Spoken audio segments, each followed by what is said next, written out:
llenarnos este hermoso cerebro de pura información que ni siquiera se toman el trabajo de verificar. Y dice William Butler Yeats, si no se trata de encender una llama. ¿Se dan cuenta, queridos amigos, por qué nosotros necesitamos la unción del Espíritu Santo? Es la llama que está aquí, pero está apagada. No hay luz. Y por eso Jesús el Cristo, en su carta de presentación, pudiéramos decir, dijo: yo soy la luz de este mundo. Pero ¿cómo vamos a encender esta luz si estamos llenos de religiones, llenos de dogmas, doctrinas, llenos de información falsa, que lo único que ha hecho es echarle agua a esa llama para que nunca pueda encender? Pero veamos lo que dice. Uno de los aspectos más interesantes de la educación es su capacidad para la transmisión de valores tan importantes como el relativo al pensamiento y sentimiento independiente y crítico. Pero, ¿qué es lo primero que nos enseñan? Que no podemos dudar, que tenemos que aceptar toda la información que nos den, sea religiosa, sea secular, sea como sea, y no ponerla en tela de juicio nunca. Y aquí está diciendo todo lo contrario, queridos amigos. Uno de los aspectos más interesantes de la educación es su capacidad para la transmisión de valores tan importantes como el relativo al pensamiento y sentimiento independiente y crítico. Es también el de formarnos espiritual, intelectual, emocional y físicamente para guiarnos en la práctica de la tolerancia, la solidaridad y el espíritu de colaboración y convivencia. Aprender a convivir es una finalidad básica de la educación. Se trata de sumar esfuerzos para dar respuestas favorables. Necesitamos ser conscientes de que la educación para la convivencia en sociedad sirve para la igualdad entre los hombres, varón y varona. Igualdad, nadie por encima de nadie, porque Dios nos llama al equilibrio. Tenemos que estar en la justa medianía, en la justa medida. Nadie por encima, nadie por debajo. Somos parejos, somos pareja, 50 y 50. Es una falsedad pretender dar más del 100%.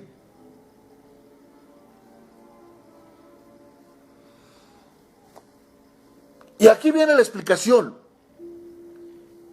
Porque tenemos que alimentar nuestro espíritu con lo social, nuestra mente con lo cultural, nuestro corazón con lo económico y nuestro cuerpo con lo sexual.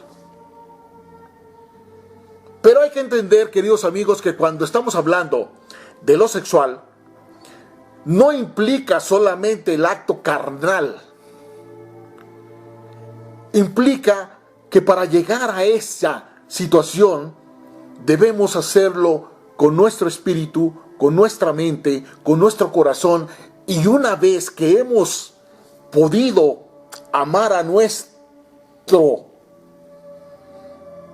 cónyuge, esposo, esposa, como ustedes quieran llamarle, entonces viene la unión física que hace que podamos tener una extraordinaria relación, y bajo esa premisa no hay infidelidad, no hay adulterio, porque nadie va a poder hacer que podamos compaginar y unirnos. Por eso dice claramente, lo que Dios une, no lo separa el hombre. Pero lo que la religión une, las convicciones, los errores, las equivocaciones o las obligaciones une, eso se sale fácilmente. Pero cuando Dios une algo, miren lo que sucede. Entre más intento yo zafar mis brazos para separar mis manos, mire lo que sucede. Más fuerza, más poder, más energía se manifiesta justamente en esto que está perfectamente unido y perfectamente concatenado. Pero eso, desgraciadamente, queridos amigos, ni nos lo enseña la religión, cualquiera que sea, porque no estoy enfocado en ninguna de ellas, ni la escuela, ni el colegio, ni la universidad, ni absolutamente nada. Solamente lo enseña la palabra de Dios. Y dice claramente, pero para saber guiar hacia afuera, para conducir y dirigir hacia la luz, tal como la semilla es guiada por la palabra de Dios, que la hace germinar y dar fruto, debemos saber primero en qué consiste, de qué está formada esta semilla, qué tipo de frutos puede dar esta semilla. Podemos decir desde una visión trascendente o espiritual que el hombre es una ola que surge de un océano, que es causa y origen de todo, y que llega a las costas de la existencia como ola individual, ojo, pero inseparable del océano que la vio nacer. Por eso es que resulta completamente impensable, queridos amigos, que podamos separarnos de Dios. Aunque hay gente que es absolutamente, digamos, ingenua y dice que Dios no existe. Pero bueno, por eso dicen que la ignorancia es atrevida. Entonces, desde esta extraordinaria perspectiva que les he platicado, queridos amigos, educar es guiar al hombre hacia la posibilidad de realizar la experiencia de la unidad que él tiene con el todo, llevándole de vuelta a las raíces de su propio ser. Y veamos dónde podemos confirmar esto que yo les estoy diciendo. Porque aquí no se trata de lo que yo digo, se trata de lo que dice Dios. Y entonces, en Isaías 55:8, dice claramente: porque mis pensamientos no son tus pensamientos, ni tus caminos son mis caminos, dice el gran yo soy. Como son más altos los cielos que la tierra, así son mis caminos más altos que tus caminos, y mis pensamientos más que tus pensamientos. Ojo, cuando la Biblia se refiere a esto, se está refiriendo a nuestra alma, mente y corazón. Porque como desciende de los cielos la lluvia y la nieve, y no vuelve allá, sino que riega la tierra y la hace germinar y producir, y da semilla al que siembra y pan al que come, así es mi palabra que sale de mi boca. No vuelve a mí vacía, sino que hace lo que yo quiero y es prosperada en aquello para lo cual yo la envié. Y aquí estamos hablando del aquí y del ahora. En la versión que les acabo de leer, está en futuro. Pero nosotros hemos aprendido que lo único que en realidad tenemos es el aquí y el ahora. Es el hoy. Y eso es lo que el Señor nos enseña. Ahora veamos, ¿qué es la educación para un materialista? Para una persona que supuestamente se atreve a decir que Dios no existe, que no lo ha visto.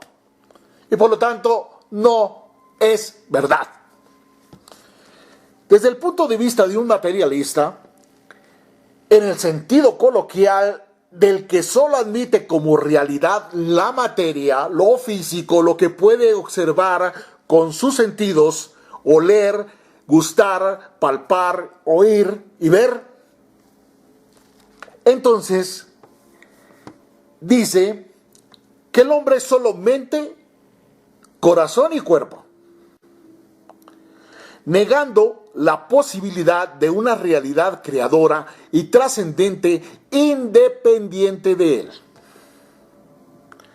Y querrá, por supuesto, que su hijo o su entorno sea educado en los valores que perpetúan esa creencia, y educar tendrá para él el objetivo muy diferente y muy distinto, y entonces intentará formar a sus hijos o a su entorno de esta manera. Por ejemplo, querrá él dotar a sus hijos de una capacidad científica que les permita desentrañar los mecanismos de esa realidad tangible, en una exploración indefinida de los fenómenos que le hagan posible dominarlos, satisfacer sus necesidades y sus deseos infinitos, pero de su cuerpo. Por eso, no es sino que veamos lo que está haciendo el hombre hoy en día: satisfacer su carne, satisfacer sus instintos. Y entonces, queridos amigos, vamos a ver una de las historias más extraordinarias que nos pudo enseñar un hombre magnífico y extraordinario, que muchos dicen que no existió, otros dicen que no hay evidencias de que haya existido, etcétera, etcétera.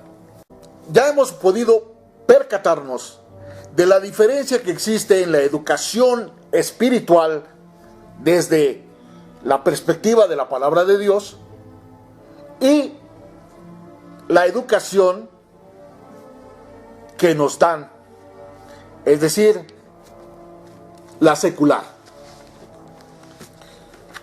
Pero quiero contarles esta historia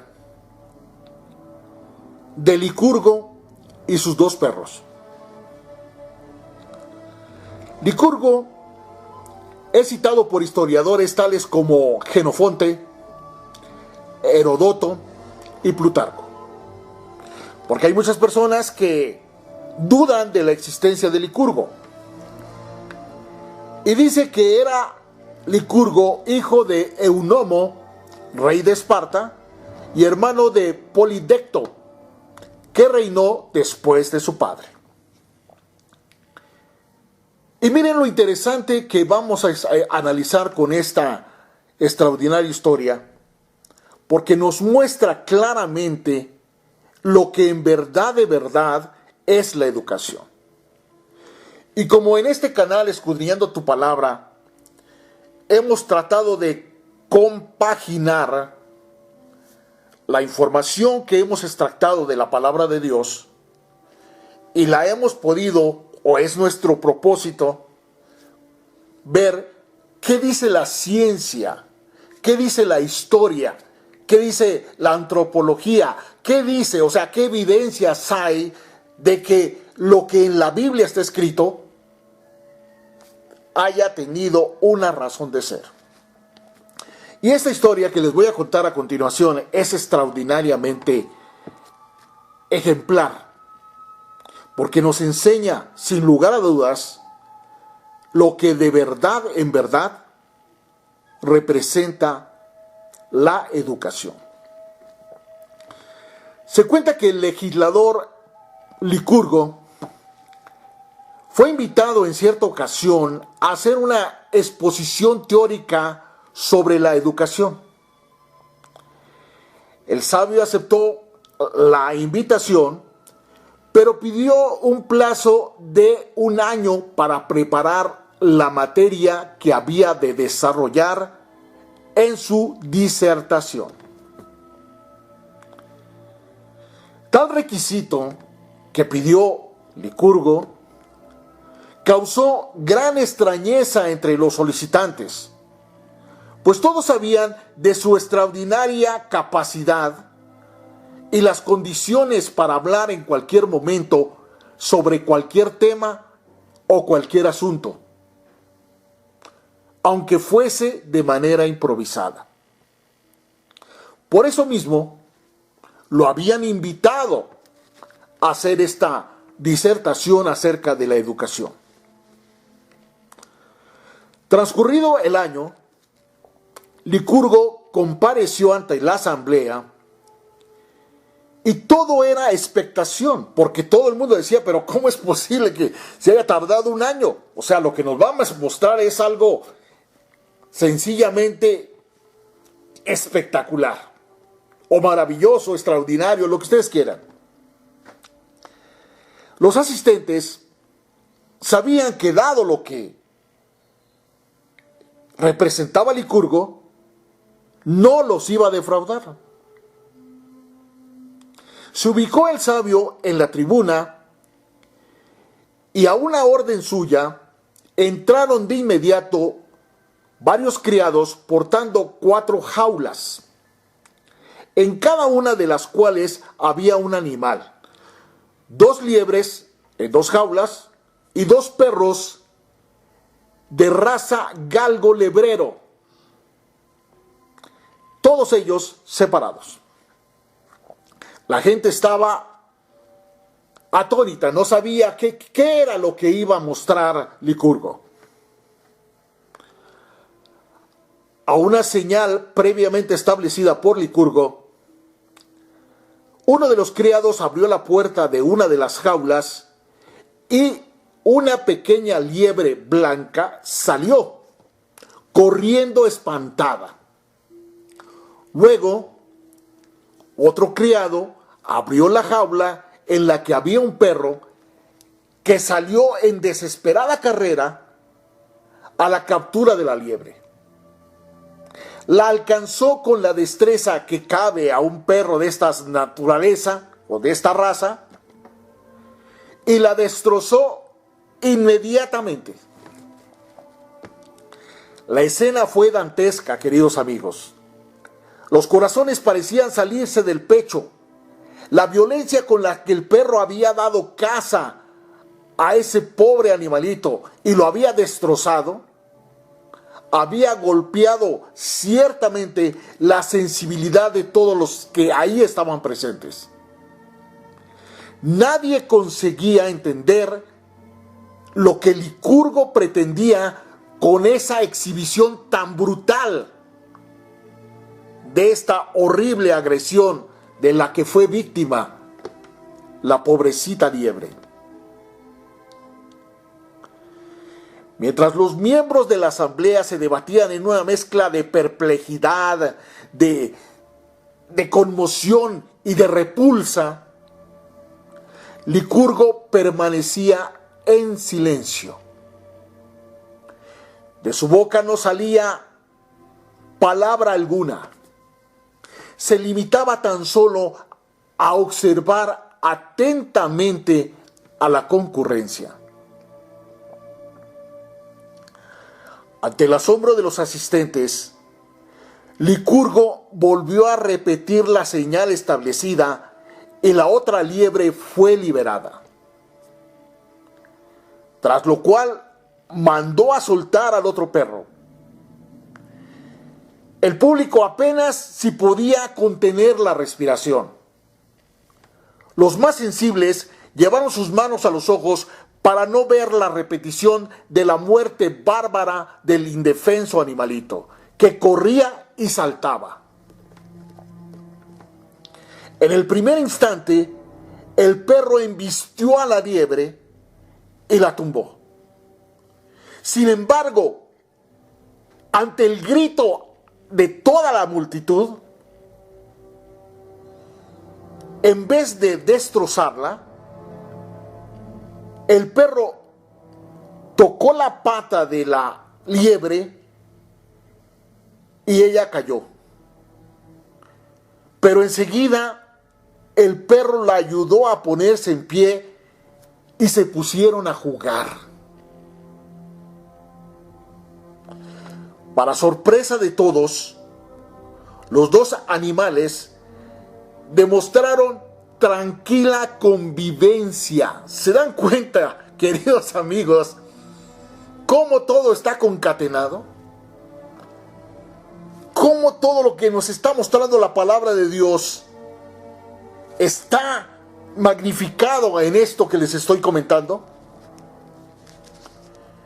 Y entonces saltaban de un lado para el otro. Todos se quedaron absolutamente sorprendidos de ver la diferencia tan brutal y abismal entre un perro y el otro.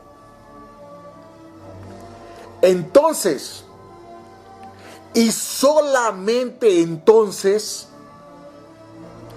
Licurgo habló. Y les dijo, mucha atención a lo que dijo este extraordinario hombre. Señores, acaban de asistir a una demostración de lo que puede hacer la educación. Ambas liebres son hijas de la misma matriz. Fueron alimentadas igualmente y recibieron los mismos cuidados, así juntamente con los perros. La diferencia entre ellos, entre los perros, reside simplemente en la educación, pero no en la educación secular, queridos amigos, no en la que nos enseñaron nuestros papás, nuestros profesores, la escuela, el colegio, la universidad o la vida, vamos a ponerle. Al primer perro, dijo Licurgo, le enseñé desde chico a estar con las liebres sin hacerles daño. ¡Ojo! Los científicos dicen que lo que no le enseñes a tu hijo desde la gestación hasta los 7 años de edad, ya no lo va a aprender. Por lo tanto, queridos amigos, no se gasten queriendo decirle al niño de 7 a 14, al adolescente de 14 a 21, lo que no les enseñaron cuando eran bebés. No se gasten, ya no lo aprendieron. ¿Sí?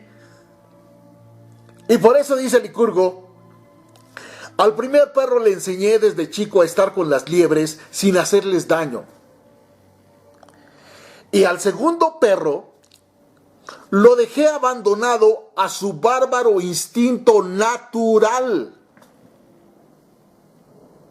Pero aquí hay una cosa importante. ¿Se acuerdan que cuando vimos lo de los 10 mandamientos, que no son prohibiciones, sino son indicación de quiénes somos y qué no nos está permitido hacer, dada nuestra naturaleza como hijos de Dios? Nosotros no estamos preparados ni hechos para matar, para robar, para dañar, para hacer todo lo que vemos que el hombre hace todos los días en el mundo.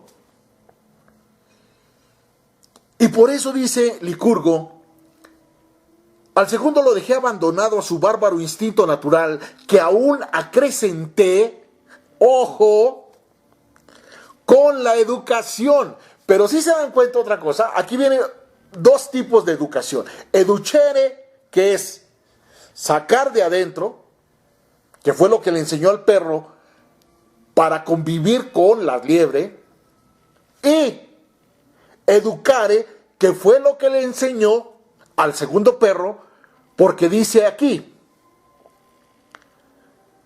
al segundo lo dejé abandonado a su bárbaro instinto natural, que aún acrecenté con la educación, aquí es educare, amaestrándolo a perseguir las liebres donde quiera que las encontrara, para su supervivencia. Allí está la clave de todo, queridos amigos.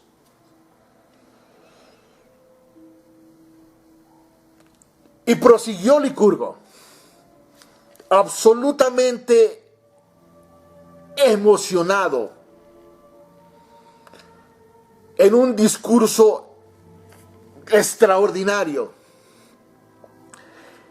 exponiendo las excelencias del proceso educativo. Y les dijo claramente: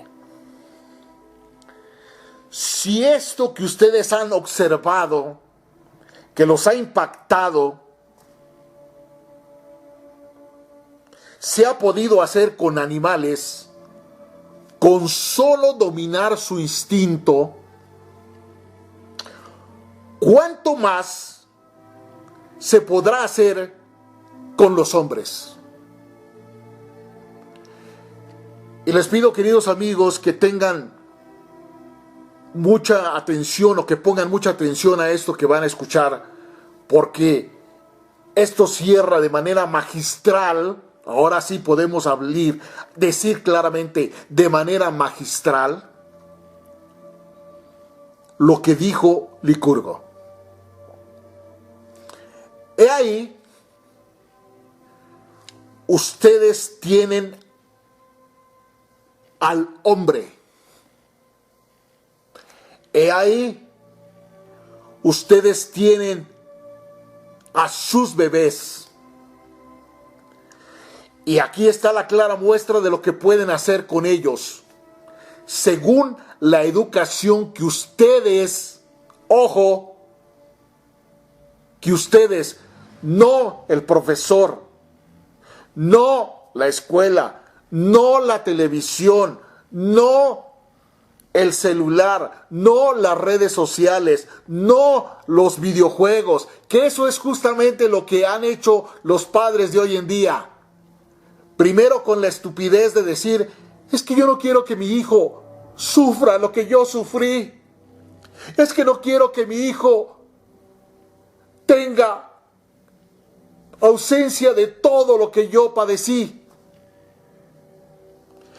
Es que yo no quiero enseñarle a mi hijo que todas las obligaciones que yo tengo como padre y que para él son derecho, también se revierten en el hecho de que él tiene obligaciones que para mí son derechos. Eso no lo hacen los papás de hoy en día, o los anteriores tampoco, porque si no este mundo sería diferente. Y entonces dice Licurgo: he aquí, ustedes tienen una clara visión de lo que es el hombre y lo que pueden ser sus hijos, según la educación que ustedes les den. Abandónenlos a sí mismos. No les hablen de la existencia de Dios, ni que tienen obligaciones. No les hablen de moral y crecerán en los vicios más degradantes. Y un día, cuando tengan fuerzas y libertad, se lanzarán contra ustedes, contra las instituciones y las leyes, y contra sus pacíficos conciudadanos, y convertirán la república en un lago de sangre. Queridos amigos, no estaba profetizando, ahí sí podemos decir que Licurgo estaba profetizando lo que iba a suceder y que está sucediendo ahora en nuestro mundo. Pero a continuación dice Licurgo: pero edúquenlos en el amor, enséñenles a hacer el bien, en tener piedad, enséñenle a tener disciplina, infúndanle respeto y amor al prójimo, respeto a las leyes, respeto a la justicia de Dios, y tendrán un pueblo feliz en medio de la grandeza, de la gloria y de la corona de la humanidad. Por eso, queridos amigos, no es gratuito que en el libro de Pedro diga que Dios nos ha hecho reyes y sacerdotes, nación santa, pueblo elegido por Él. Pero, ¿cómo? ¿De qué manera vamos nosotros a modificar, a quitar, a cambiar nuestra vieja y vana manera de vivir si no permitimos que nos resplandezca la luz de la palabra de Dios y seguimos pretendiendo que nuestros hijos aprendan a través de lo que les decimos, porque no hemos entendido que nuestros hijos únicamente van a aprender a través de lo que vean que nosotros hacemos. Por eso cuando Jesús vino a educarnos, Él no vino a hablar, Él vino a mostrar, Él vino a manifestar. Y para terminar, queridos amigos, vamos a ver la importancia que encierra el tesoro más grande que el hombre puede experimentar, que es el de ser papá. Y la bienaventuranza tan extraordinaria que la mujer puede tener cuando tiene el privilegio de concebir. Por eso es tan importante, futuras madres, y aún las que ya son madres, pueden hacer que este Salmo 139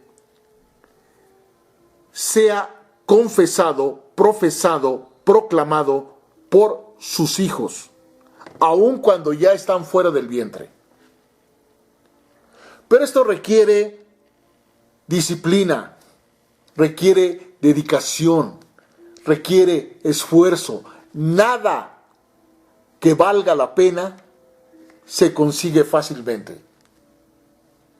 Tenemos que esforzarnos, ser valientes, no temer, no desmayar. Pero, como hemos visto en este canal, los números en la Biblia son extraordinariamente importantes. Y vamos a ver cómo el Salmo 139 está dividido en tres partes. El Salmo completo tiene 24 versículos. Pero como ya hemos visto, los últimos versículos del 18 al 24 son basura pura. Son adulteración total del hombre.